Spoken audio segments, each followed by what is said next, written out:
ایک ہے لفظ حرز، ایک ہے لفظ تعویذ، اور ایک ہے لفظ حجاب. جن کو دعاؤں کی کتابیں پڑھنے کا بڑا شوق ہے ان کو یہ بات یاد دلاؤں کہ حجاب بھی الگ الگ بیان ہوئے. البتہ ایک لفظ حاجب. حاجب کون؟ امام کے دربان میں، امام کے دربار کا جو دربان ہے اسے کہتے ہیں حاجب. حاجب کون؟ پردہ اٹھانے والا. امام فرماتے 5 دعائیں ایسی ہیں کہ ان کے اور رب کے درمیان کوئی پردہ ہوتا ہی نہیں. اللہ اکبر، کوئی رکاوٹ ہوتی نہیں. پہلی دعا کون سی؟ دعوت الامام المقسط، امام عادل کی دعا، کہ اس کے اور رب کے درمیان کوئی حجاب ہوتا ہی نہیں. بات واضح ہو رہی ہے؟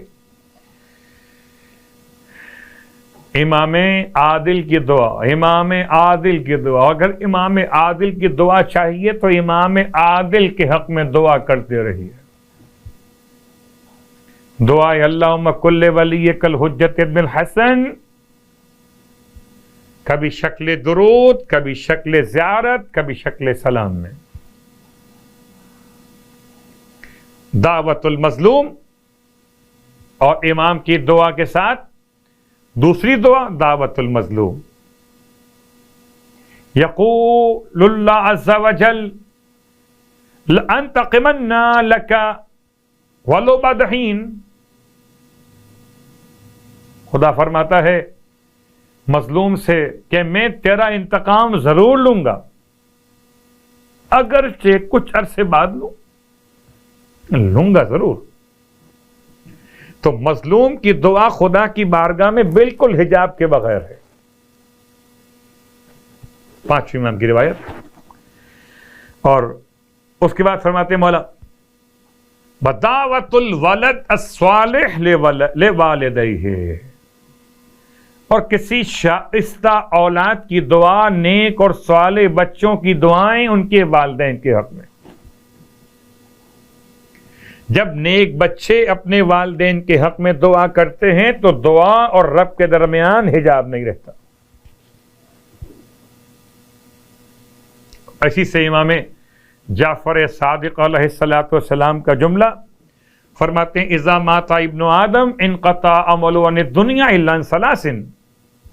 جب ابن آدم انتقال کر جاتا ہے تو اس کے دنیا سے رابطے ختم سوائے 3 رابطوں کے: صدقۃ جاریۃ و سنت حسنۃ و ولد صالح یدعو لہ.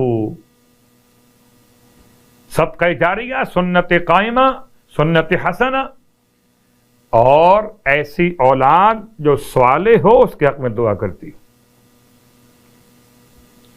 وَدَعْوَةُ الْوَالِدِ الصَّالِحِ لِوَلَدِهِ، اور نیک صالح باپ کی دعا اس کی اولاد کے حق میں. اللہ اکبر.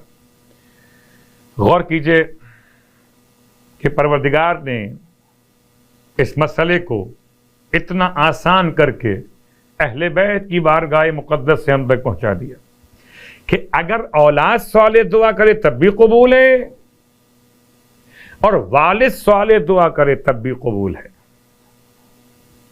اور شاید آپ نے غور کیا ہو کہ دعوت الولد الصالح لوالدیہ، صالح اولاد دعا کرے والدین کے بارے میں تو والدین کا صالح ہونا شرط نہیں ہے، اور جب والد صالح دعا کرے اولاد کے بارے میں تو اولاد کا صالح ہونا شرط نہیں ہے.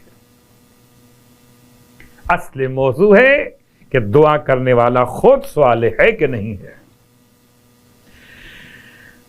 اور آخری بات آج کی حد تک گفتگو تمام کرتے ہوئے، وَدَعْوَةُ الْمُؤْمِنِ لِأَخِيهِ بِظَهْرِ الْغَيْبِ، اور مومن کی دعا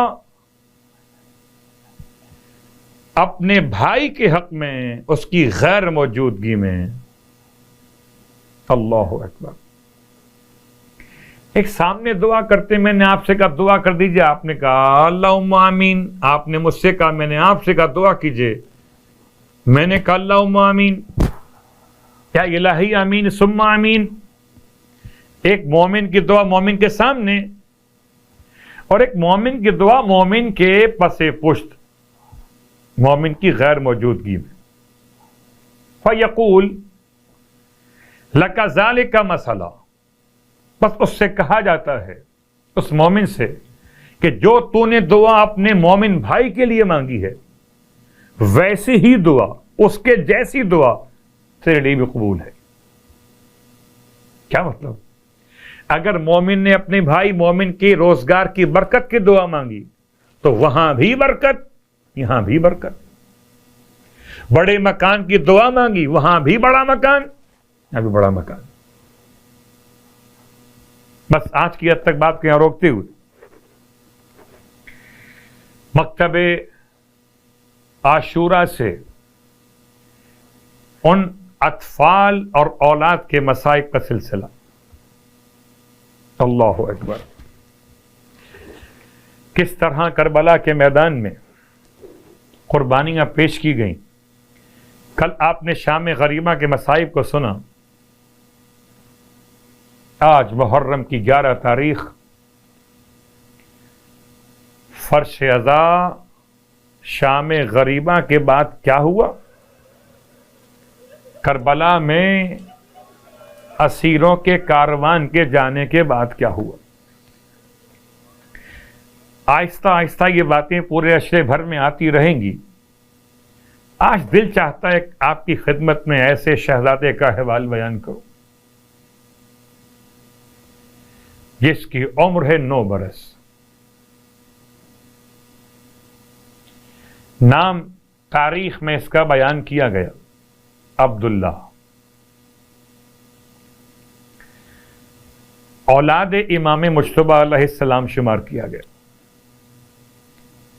اور مولا علیہ السلام کی اولادوں میں 2 بیٹے، ان کا نام تھا عبداللہ.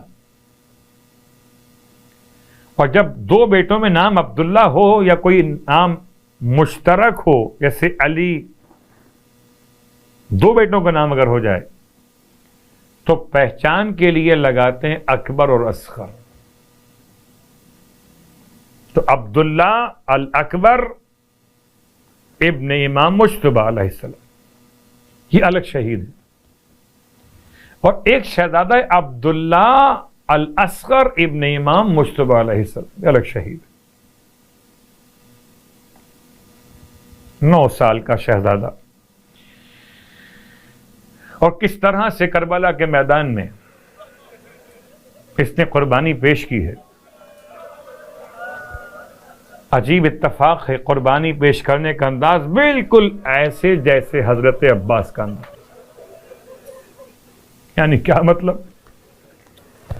مقاتل کی روایات کہتی ہیں یہ بچہ خیمے سے دوڑتا ہوا باہر نکلا ہے.